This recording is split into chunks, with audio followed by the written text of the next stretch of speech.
The Indian Army has been called in to protect Delhi's terrified Sikh community, the largest outside the Punjab.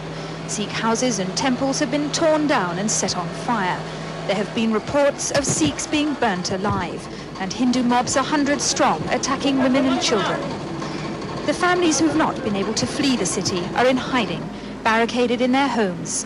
For many months, the Sikhs have been demanding, often violently, a bigger say in their own affairs. Now, the Hindus are fighting back. But many claim to be ashamed of the attacks by their community on the Sikhs since the assassination of Indira Gandhi.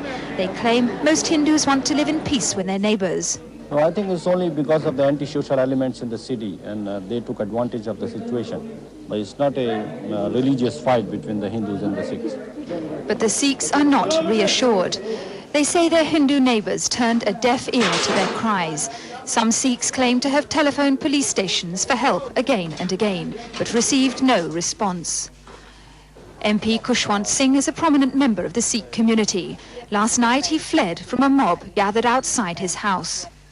Well, the situation is extremely grim. For the act of 3 Sikhs in killing Mrs. Gandhi, it would seem that a community of over 13 million Sikhs are being held to ransom. There have been acts of violence against Sikhs and their property in practically every part of this country without exception. And I have yet to hear of any instances where their Hindu neighbors have come to their help. Sikhs are beginning to feel totally alienated and have faced the very grim prospect of having to decide whether they're going to live in this country or get out. The 3 Sikhs who killed Mrs. Gandhi and sparked off the violence were almost certainly not acting alone. Details of a conspiracy have begun to emerge. One of the Sikh security guards who shot Indira Gandhi has revealed that he and his 2 accomplices took a vow at a Sikh temple to kill her. And he says that another Sikh guard, one of the Prime Minister's security force, also swore to kill Rajiv Gandhi. The whole operation, according to this man who survives, he says was masterminded by a Major General in the Indian Army. The man who's revealed all this is now under armed guard in a Lohai hospital. Around him lie hundreds of badly injured Sikhs, victims of Hindu fury. Earlier today, when we tried to film these Sikhs, an enraged Hindu mob attacked us and seized our pictures. The Sikhs have abandoned their burnt and looted stores in the old city. They've always been a prosperous business community, living in relative harmony with their neighbours. In the past, it's always been Muslims who clashed with Hindus. Intercommunal violence bred of religious intolerance. It doesn't make any sense. The Muslim was always outside the mainstream of Hinduism. Hindus and Sikhs are related to each other. They intermarry in the cities. My own daughter is married to a Hindu.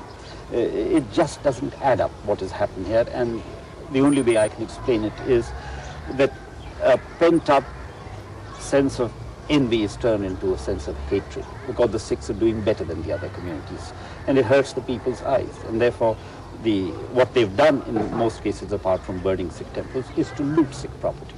What do you think will happen now? Unless the government is able to contain this violence against the Sikhs and somehow assuage their feelings, enter into some kind of agreement with their leaders, there will be an inevitable exchange of populations. The Sikhs feel insecure here, they'll be driven out of the country into the Punjab, and in turn the Hindus will be driven out from the Punjab. We are repeating a scene that took place in 46-47 when Pakistan was formed. Well, I hope it doesn't happen, because the country's already paid a very heavy price for what happened in 46 and 47, and we can't really afford to go on breaking up this country. Tonight, the new Prime Minister, Rajiv Gandhi, appeared on Indian television to condemn the violence. Communal madness will destroy us. It will destroy everything India stands for. As Prime Minister of India, I cannot and will not allow this. Hindus have died in the violence too, and this morning the funerals began.